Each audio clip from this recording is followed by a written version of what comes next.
कितनी सुंदर कथा है। माँ दुर्गा भवानी के 9 रूपों में आती है। एक माँ चंद्रघंटा की कथा। कौन सी माता है? चंद्रघंटा। कब की कथा है ये? चंद्रघंटा माता की कथा वर्णन करती है कि माँ का ये रूप कब प्रकट हुआ। कब? किस जगह पर प्रकट होता है मां चंद्रघंटा का ये रूप? ये उस समय की कथा है जिस समय पर भगवान शंकर मां पार्वती को ब्याहने के लिए जा रहे हैं। शादी हो रही। शिव जी दूल्हा बने हैं, मां पार्वती जी दुल्हन बनी। भगवान ओघड़दानी दूल्हा बनकर चले और पार्वती जी दुल्हन। खूब सारे भगवान शिव जी को श्रृंगार करने वाले ढेरों आए। इंद्रदेव ने कहा ऐसा श्रृंगार करो, इंद्राणी बोलती है ऐसा करो, लक्ष्मी जी बोलती हैं ऐसा करो, नारायण बोलते हैं ऐसा करो, ब्रह्मा जी बोलते हैं ऐसा करो, ब्रह्माणी बोलती है ऐसा करो। खूब सारे पार्लर वाले आए पर शिव जी का श्रृंगार नहीं हो पाया। शिव जी का श्रृंगार नहीं हो पाया। इतना जल्दी मेरे भोले बाबा तैयार नहीं होते। कभी कभी तुम्हारे घर में छोटे से लाडले ठाकुर जी, कल्लू जी, छोटे से भगवान हैं, आप उनको मुकुट पहना रहे हो वो गिरा रहे हैं, आप उनको बांसुरी रख रहे हो गिरा रहे हैं, आप उनको कपड़े पहना रहे हो वो पहन नहीं रहे। कभी कभी आप उनका श्रृंगार कर रहे हो वो टूट जा रहा है। कभी कानों का पहनाते हो तो एक कान का निकाल देता है, कभी तिलक लगाते हो तो तिलक गिरा देता है, कभी नगबेसर पहनाते हो नगबेसर गिरा देता है। आप इतने परेशान हो जाते हो कि आखिरी में जम के चिपका देते हो। बोलो बोलो सही है कि गलत है? अब की बार तुमने उठाया जम के चिपका दिया। तुम कितनी भी जम के चिपका दो वो थोड़ी देर बाद फिर गिर गया, फिर गिर गया।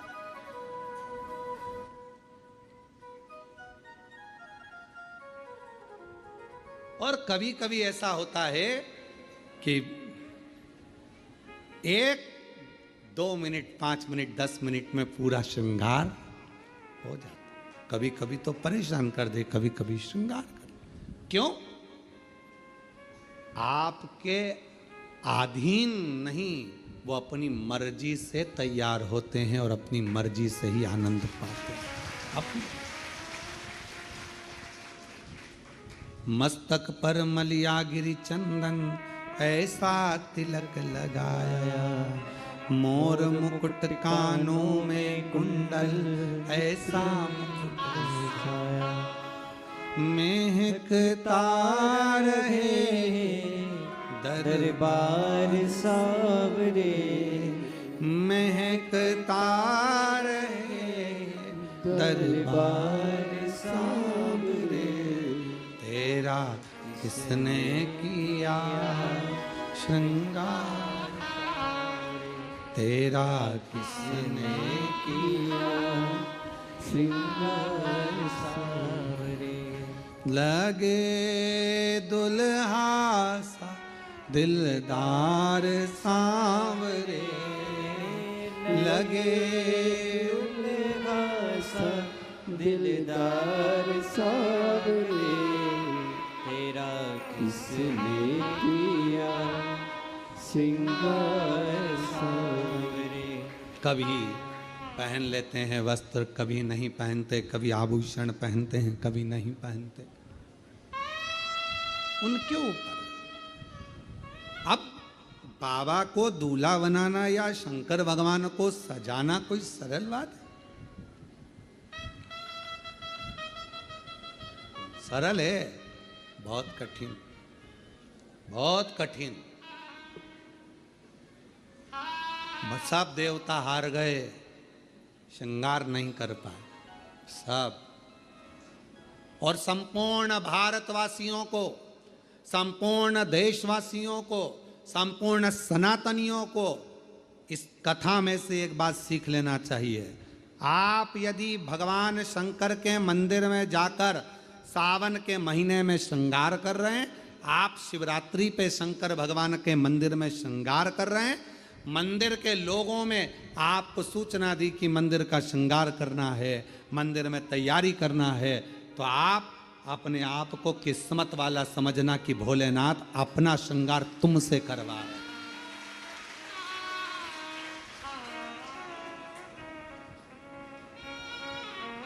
भोले बाबा आपसे श्रृंगार करवा रहे हैं।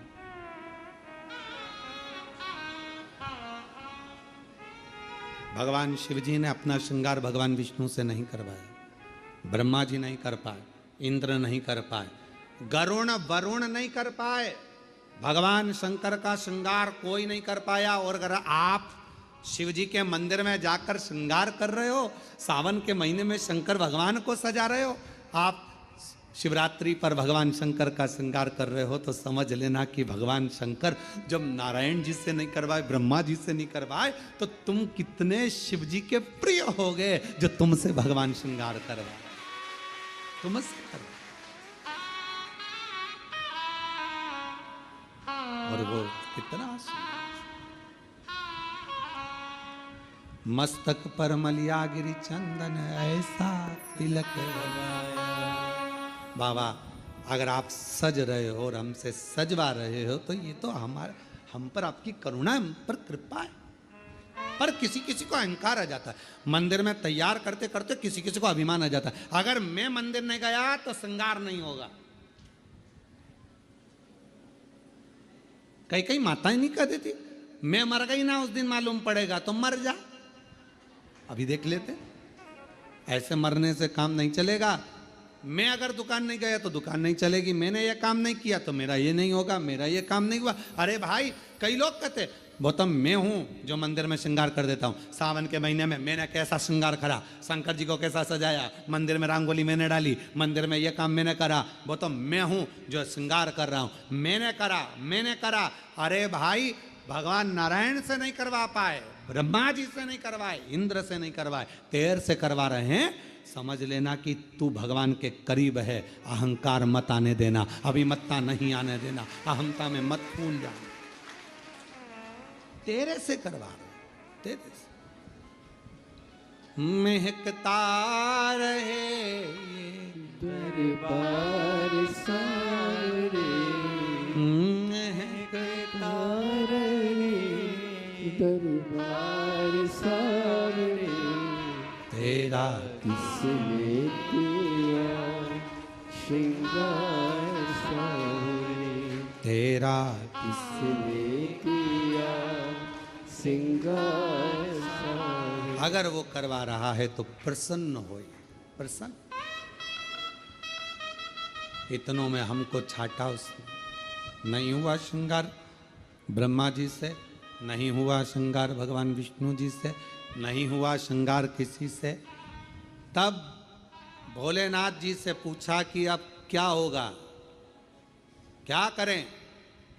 शंकर भगवान बोले काल भैरव को बुला लो, इससे जोरदार ब्यूटी पार्लर कोई नहीं जानता। अब काल भैरव नाम सुनते से ही लोगों की हालत ढीली हो जाती है। काल भैरव, बटुक भैरव, ओहो बाल भैरव, नाम सुने तो आदमी के आगे आधे से ज्यादा के पसीने छूट जाते। काल भैरव, भयंकर रूप, बड़े विकराल नयन, दंत, स्वरूप काला, भयंकर बाल, त्रिपुंडा लगा हुआ। अब इतना तो क्या, तुमने देखा होगा ब्यूटी पार्लर वाले जितने भी होते हैं पहले खुद का श्रृंगार करते हैं। जब वो ही सुंदर नहीं होंगे तो दूसरे को क्या खाक सुंदर बनाएंगे। पहले स्वयं, बोलो सही है कि गलत है, पहले उनको खुद का श्रृंगार करना पड़ता है। एकदम बढ़िया लाइन वन खींच के डब्बा मब्बा भरो, फिर यहाँ से नीली पीली हो जाओ, फिर बढ़िया धागे से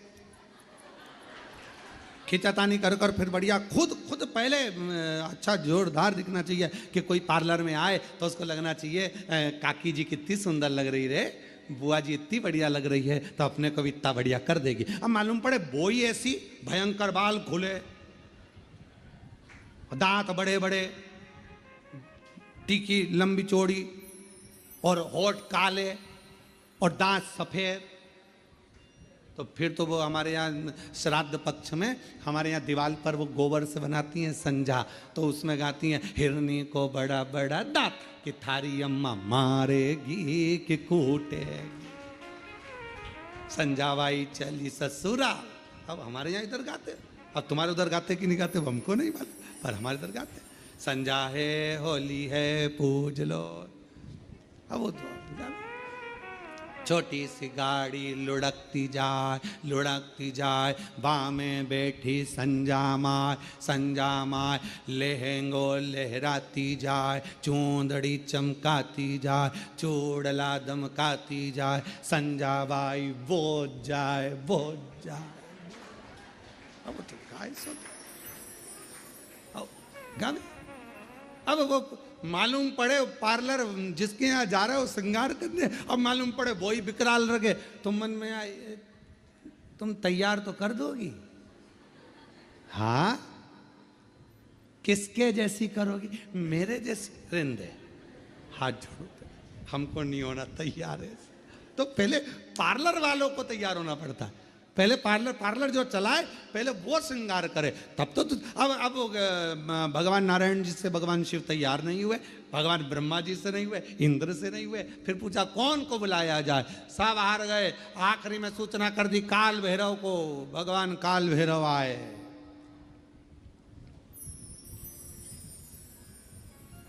काल भैरव, और जो काल भैरव पहुंचे शंकर भगवान के सामने, शिव जी से पूछा प्रभु क्या करना है? शंकर भगवान कहे तैयार कर दे।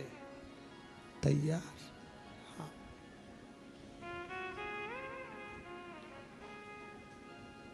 काल भैरव ने अपने गणों को बुलाया, जाओ शमशान। भगवान विष्णु मन में सोचे शमशान से क्या लाएंगे, जाओ शमशान, राख उठा लाओ। लक्ष्मी जी ने नारायण भगवान से कहा हो गया तैयार, हो गया। अब राख लपेटने से कोई दूल्हा तैयार। अरे भाई पूरी जिंदगी लपेटो, पर शादी में तो अच्छे से डेंटिंग पेंटिंग करके बढ़िया अच्छे से तो रहो है। घर में जब शादी होती है ना, तो घर का जो बूढ़ा व्यक्ति होता है ना 70-80 साल का, भले बुढ़ा हो गया पर उसके भी बाल रंग देते हैं, डाई कर दो इनको भी डाई कर दो, और मुंह में नहीं दांत, और टाई माई बांध के दरवाजे पे बुजुर्ग जो होते ना दादा दादी, उनको दरवाजे पे बोर मोर बांध के नथनी पिना के, दादी बेचारी घी एकदम, और लहंगा पिना दिया, चोली पिना दी, चूड़ा पिना दिया दादी जी के, और एकदम कमजोर, पूरे मुंह पे सल, हाथ में सल, क्योंकि 80 85 90 साल के, और दादाजी और ज्यादा बेचारे शिथिल, डंडा पकड़े, और मालूम पड़े टाई कोट सब पिना के, मुंह में दांत नहीं, पूरे गाल अंदर पूरे, और दादाजी एकदम दुबले पतले, और 25 बार वहीं पर खड़े खड़े सबसे सब लोग देखते बोले दादाजी आज तो बहुत क्यूट लग रहा है, एकदम जोड़ अच्छे लग दादाजी पर से। लाओ जरा राख लाओ, राख लाए गए, बाबा पे चढ़ा दी, उन्होंने लाए भरकार झोली में, और कोड़ दो। शंकर भगवान पे सारी कोड़ दी। अब तो जो जटा अच्छी खासी थी वो भी, अब तुम्हारे बाल में कोई राख भर दे तो कैसा होगा। अब जो राख शरीर पे लगती थी, बाबा भोलेनाथ जी के जटा पे थोड़ी ना राख लगाई जाती, राख तो शरीर पे लगाई जाए, पर उन्होंने तो लगाया। अब पाउडर का डब्बा सिर पर भी कोई डालता है, उन्होंने लाके राख कोड़ दी सब ने। शंकर भगवान तैयार, पूरी शरीर अच्छा दिखा। काल भैरव ने कहा आग भी दब गई, आग भी दब गई, पूरी राख राख में, भस्म में पूरी आंख वगैरह सब। काल भैरव ने उसी समय अपने हाथ की हथेली ली और पूरी आंख को पोंछ दिया। अब जो राख थी वो सब काली हो गई। काल भैरव खुश हो गए, बोले बाबा काजल जोरदार लग गया है। शंकर जी मन में सोचे तू तैयार कर रहा है तो अच्छा ही करेगा। पूरा सज धज के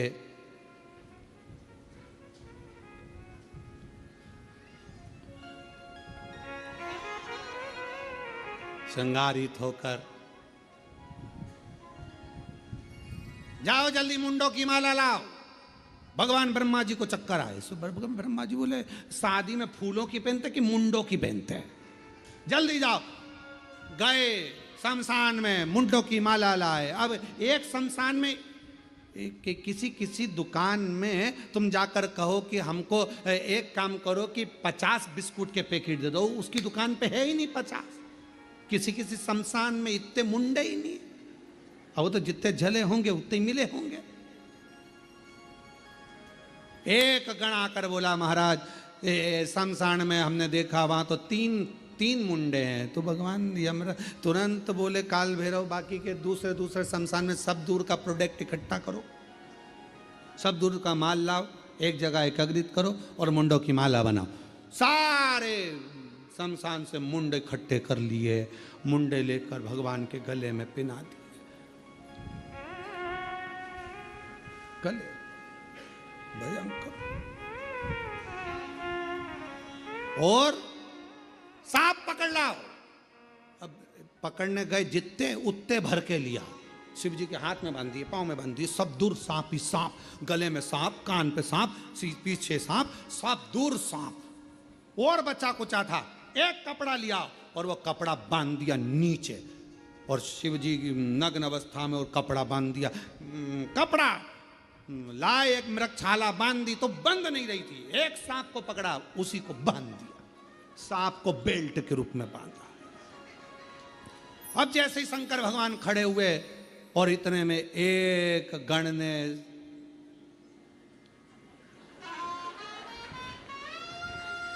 और जैसे ही उन्होंने पुंगी बजाई, बजाते से ही सांप, जैसे ही उसने नाचना चालू करा, मृगछाला नीचे। भोलेनाथ जैसे थे वैसे की वैसे।